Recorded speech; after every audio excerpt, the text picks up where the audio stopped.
TIFU by moving to the UK for love and finding out. My husband was living a double life.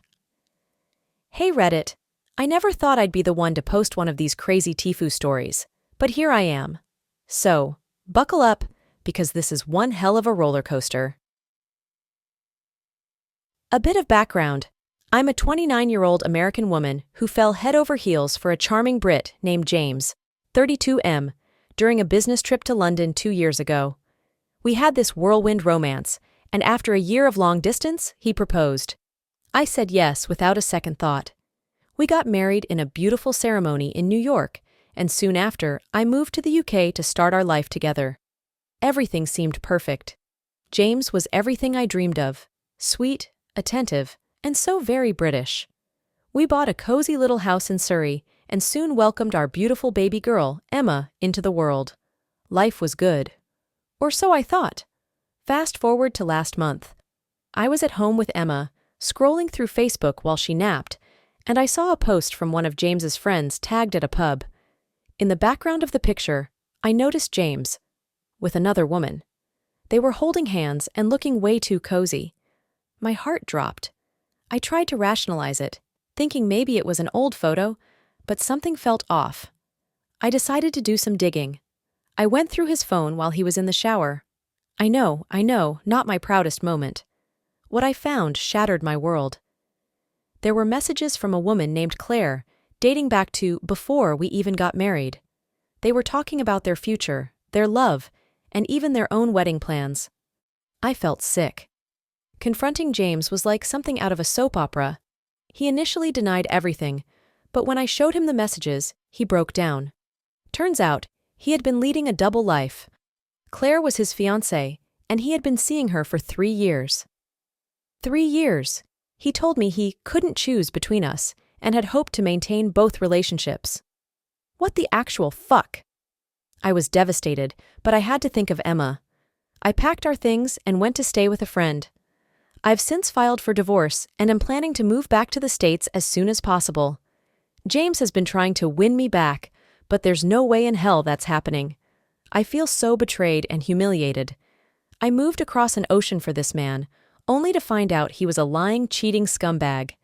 Emma and I deserve so much better. So yeah, that's how I fierked up by moving to the UK for love. Lesson learned. Always trust your gut and maybe don't marry someone you've only known for a year and a half. Thanks for letting me vent, Reddit.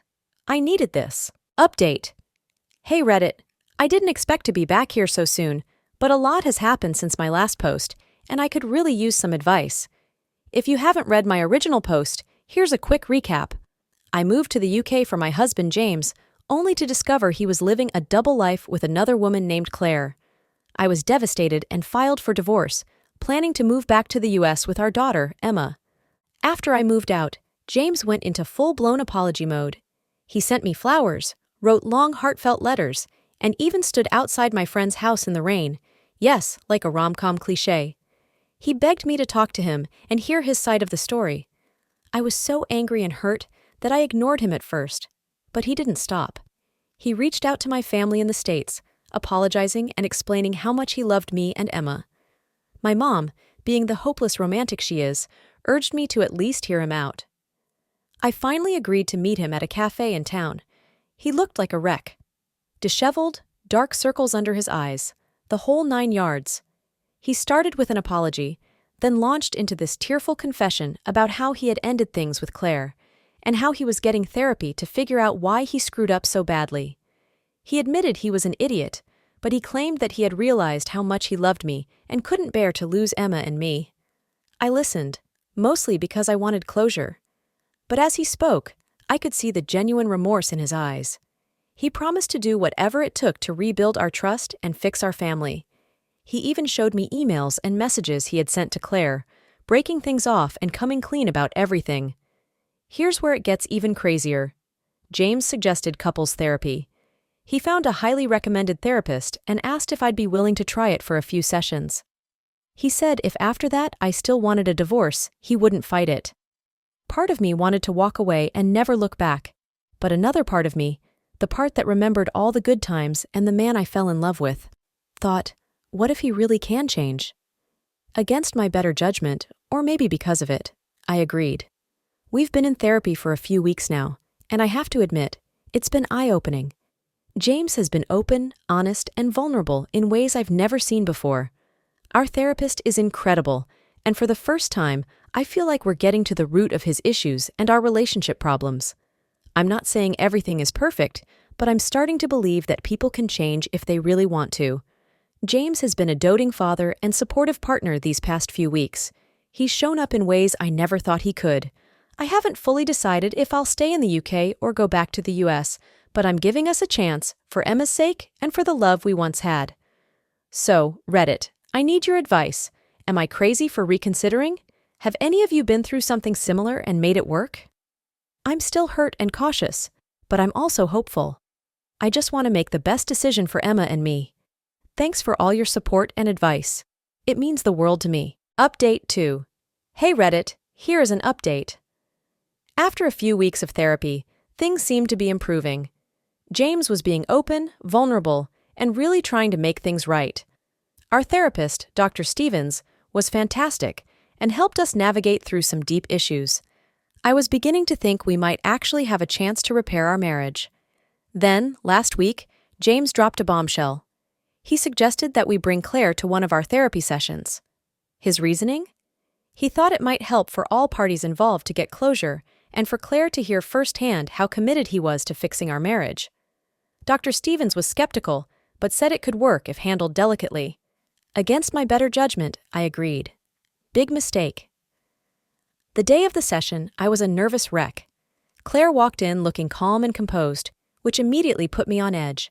James introduced us, and the tension was palpable. Dr. Stevens started the session by setting some ground rules and encouraging open and respectful communication. James began by apologizing to Claire for leading her on and explained that his future was with me and Emma. Claire listened quietly, then calmly said she needed to share her side. What she said next left me and even Dr. Stevens speechless. Claire revealed that she was pregnant. Yep, you read that right. Pregnant. With James's child. I felt like the ground had been pulled out from under me. James looked as shocked as I felt, claiming he had no idea. Claire explained that she found out a few days after James had broken things off and hadn't known how to tell him. She said she wasn't there to cause trouble, but needed to figure out what this meant for all of us. The session quickly devolved into chaos. I was furious, yelling, crying, and demanding answers. James kept apologizing, insisting he had no clue about the pregnancy and that he was still committed to me and Emma. Claire stayed calm, which somehow made it all worse. Dr. Stevens tried to mediate, but it was clear we were way past mediation.